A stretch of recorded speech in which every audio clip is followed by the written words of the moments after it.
وسلم جعل جيل متخلق، حفظة قرآن، مثقفين، حملة فكر. بما غيرهم وجعلهم بهاي الإمكانيات الهائلة، غيرهم بعامل الأخلاق.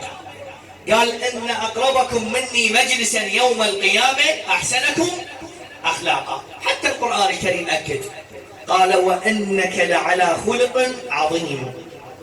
هذا الخلق العظيم الذي وصل إليه محمد بن عبد الله صلى الله عليه وآله وسلم. هنا سؤال، أنه القرآن الكريم لطالما يوصينا القرآن الكريم على أن نتبع أخلاق محمد بن عبد الله صلى الله عليه وآله وسلم.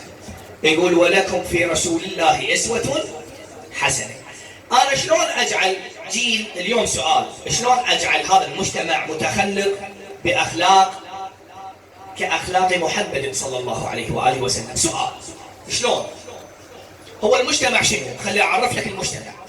المجتمع هو عبارة عن أسر. أنت عندك عائلة وأنا عندي عائلة وفلان عنده عائلة وزيد عنده عائلة. ايش يتكون لنا؟ يتكون لنا مجتمع. هنا يقول محمد تقي فلسفي في كتابه التربية والطفل، يقول إذا أراد الإنسان أن يربي أسرة، اسمع، أن يربي أسرة متخلقة بأخلاق جيدة عظيمة، شو يسوي؟ ماذا يصنع؟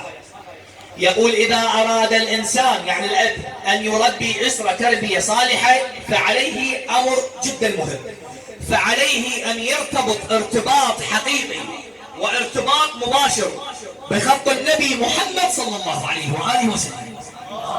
صلي على محمد وآل محمد. ولذلك يشير النبي قال تعاملوا مع أولادكم مع عوائلكم بثلاثة مراحل. كل واحد من عندنا اليوم عنده أطفال. المرحلة الأولى يقول النبي، يقول تعامل مع الأولاد بثلاث مراحل. كل ضروري هذه الآباء. عندنا أطفال، لا سيما بدأت المدارس راح تروح بعد أطفالنا إلى العلم والتعلم لو جاز التعبير. يقول أولادكم اتركوهم 7 وعلموهم 7 وصاحبوهم 7.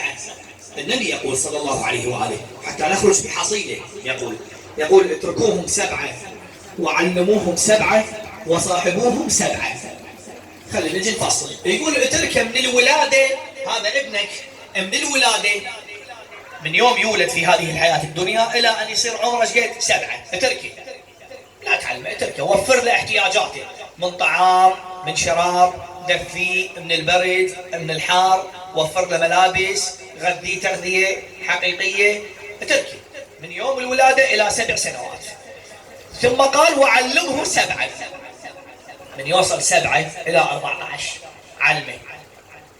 هذا يجوز، هذا ما يجوز، هذا صح، هذا غلط، هذا الطريق الحق، هذا الطريق الباطل.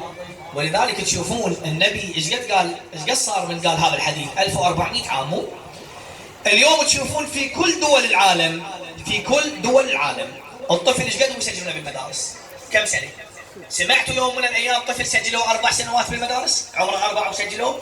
او عمره 3 او 5 او 6 او 12 او 8 او 10؟ ما 7. صح لا مو صح؟ اليوم اطفالنا بالاول ابتدائي يسجل ايش قد عمره؟ 7. النبي قالها قبل ايش قد؟ قبل 1400 سنة. قال اتركه 7 وعلمه 7. ايش كثر دقيق النبي؟ قلت لك انا في بداية المحاضرة علماء الاصول يقولون كلام النبي ساري المفعول الى يوم القيامة، فعال، مو انه قالها بوقتها وانتهت القضية. مثل ما احنا اليوم يحكي له واحد حكاية بالمجتمع، بعد سنة تلقى هاي الحكاية ما لها كل اساس بالصحة. لكن النبي لما يخرج من النبي حديث يكون ساري المفعول الى يوم القيامة. قال وعلمه 7 من عمره 7 سنوات الى عمره ايش كثر؟ 14. وهسه هاي تشوفها ما موجودين. يعني ليش نوقع قاعد باشكال؟ ليش قاعد نوقع اليوم باشكالات؟ لان ما طبقنا حديث النبي. انت تركت 7 صحيح، لكن من وصل 7 الى 14 علمته؟ ما علمته. تشوف احنا اليوم نرجع ندرس من النجف الاشرف مرات الساعه 3 بالليل الساعه 2، تشوف انه نية